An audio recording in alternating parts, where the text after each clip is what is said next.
Please subscribe Ito Money Vlog.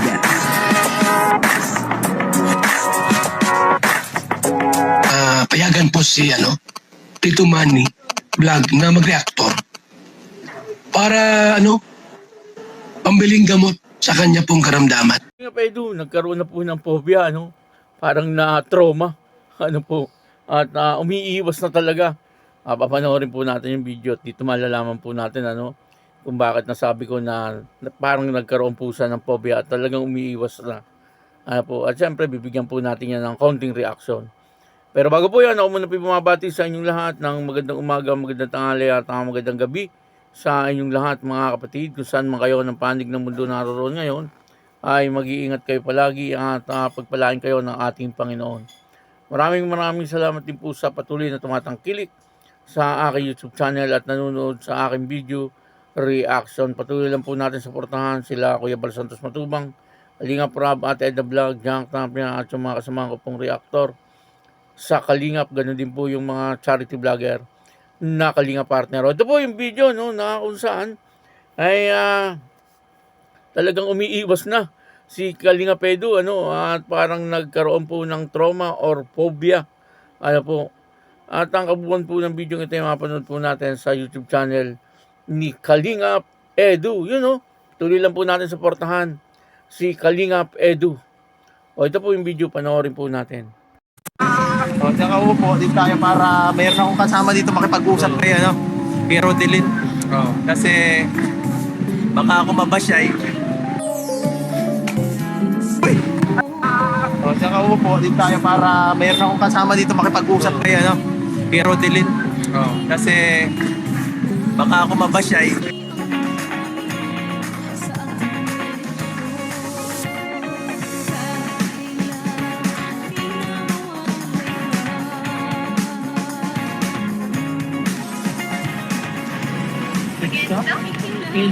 Guys, hello po. Welcome back sa channel natin. May vlog tayo ngayon kay Rodelin.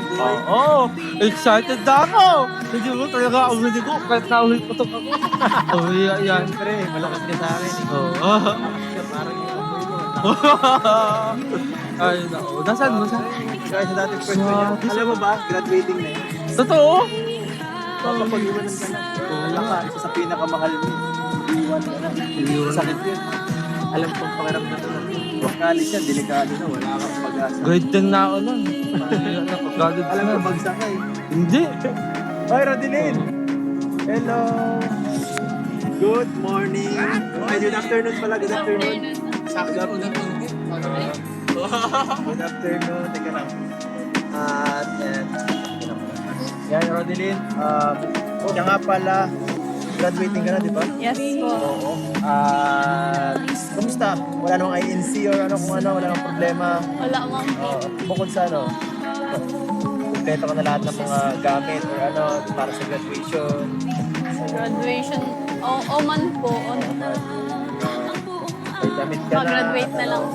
School uniform lang po sa akin. Ganun lang. Simple lang naman. So, congrats pa rin kahit paano. At malapit ka nang makapagtapos. Isa sa pinakamahirap makapagtapos ng pag-aaral. At susunod, mas mahirap na, college na. At yan ang pangarap ni Arjun, makarating sa ganyan. Makarating sa kolehiyo. At nako, pag kolehiyo na, mas mahihirapan na. Mahirapan ka na, mahihirapan na siya. College ko, babagsak ko naman sa Pero dapat, may panigurado na may extra tayong bala. Kumbaga sa may second option tayo, hindi lang Siyempre, mas maraming opportunity. Mas maganda, di ba? Siya nga pala, mayroon kasing gusto sa'yo sana magbigay ng mag-sponsor sa'yo para bilan ka ng sapatos. Ay, black shoes po. Black shoes wala. So, kung ganun man, samahan ka namin para makapagbili ka. Sige po. Tara! Tara!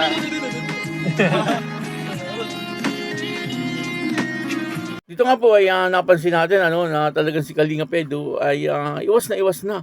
Talagang nag-iingat baka na naman mapansin daw po siya ng mga buzzer. Kumbaga ay parang nagkaroon po siya ng phobia or trauma. Dahil sa mga pangyayari. At dito nga ay kitang-kita po natin na talagang si Kalinga Pedro ay umiiwas na makatabi niya ang isang babae. Ano, baka nga naman makita na naman ng mga baser, bigyan na naman ng kahulugan. Grabe naman talaga itong mga baser na ito, no? Wala pong katigil-tigil. Itong mga baser na ito hanggang sa ngayon ay talagang nandoon pa rin, ano, yung mga baser ni Kalinga Pedro. Ano po, sana naman tigilan nyo na si Kalinga Pedro kasi si Kalinga Pedro ay napakabait na tao, ano? Wala namang ginagawang masama itong si Kalinga Pedro. Wala namang ginagawang masama sa inyo itong si Kalinga Pedro. Ha? Sino bang magsasabi sa inyo na may ginawang masama sa inyo? Doon sa mga baser, si Kalinga Pedro. Baka mamaya mabaliktaran kayo. Mahirap na, ha? Mag-iingat-ingat kayo, ha? Doon sa mga baser ni Kalinga Pedro. Pagka yan ay napikon si Kalinga Pedro, ay baka mabaliktaran kayo. Kaya medyo mag-iingat kayo sa inyong mga comment or pananalita, ha? Ni Kalinga Pedro. Katulad niya, nagkakaroon na po siya ng phobia. At iba naman sa kanyang mga beneficiary, no? Ay binibigyan yun ng kahulugan. Ano? Meron nga po siyang beneficiary na ang sabi, girlfriend daw po ni Kalinga Pedro na wala namang katotohanan. Ano po, talagang itong mga baser ay patuloy na gumagawa ng issue. Ano, samantalang si Kalinga Pedro ay napakabait na tao. Nakikita naman natin, puro paglingap ang kanyang ginagawa. Ano po, at hanggang sa ngayon ay talagang nag-i-scout po siya, naghahanap po siya ng kanyang matutulungan. Nakikita po natin kung ano po yung ginagawa ni Kalinga Pedro. Sana naman ay wag niyo na pong ibas etong si Kalinga Pedro sapagkat nakaka-apekto po eh. Ito lang, kitang-kita po natin na talagang naapektuhan si Kalinga Pedro. Kasi nagkakaroon na po siya ng parang phobia at nag-iingat na nga po siya. Kahit naman walang kahulugan yung kanyang pagtabi, pagdating sa mga baser, bibigyan naman ng kahulugan. Kasi itong mga baser na ito ay talagang ang gusto lang po lagi, issue talaga eh. Ano po, yung gawa sila ng pananalita na hindi maganda para kay Kalinga Pedro. Ano po, hindi lang kay Kalinga Pedro, kahit po sa iba, ginagawa po nila yan. Ano, pagkatapos niyan kay Kalinga Pedro, lilipat na naman po yan sa iba. Ganun po yung mga baser no? Palipat-lipat po yan. Ano? Kung hanggat mayroon po silang maibabas, mambabas po yung mga yan. Ano, kumbaga walang katigil-tigil. Sana yung mga ginagawa nyo ay hindi mangyari sa inyo. No? Sana ay hindi kayo makarma sa mga ginagawa nyo. Ano, dito po ay hindi ko lang alam kung ito yung nagjo-joke si Kalinga Pedro o talagang meron na po siyang phobia. At tingin ko ay talagang nagkakaphobia na si Kalinga Pedro, no? Dahil dito sa mga baser na ito na walang ginawa kundi ang makita at bantayan ang mga galaw ni Kalinga Pedro. Sana ay tigilan na si Kalinga Pedro ng mga baser na ito. Yung mga baser na mga walang kakwenta-kwentang tao. Maraming salamat po sa inyo lahat at ako po si Tito Manny Vlog na nagsasabing God bless you all. Diyos mabalos.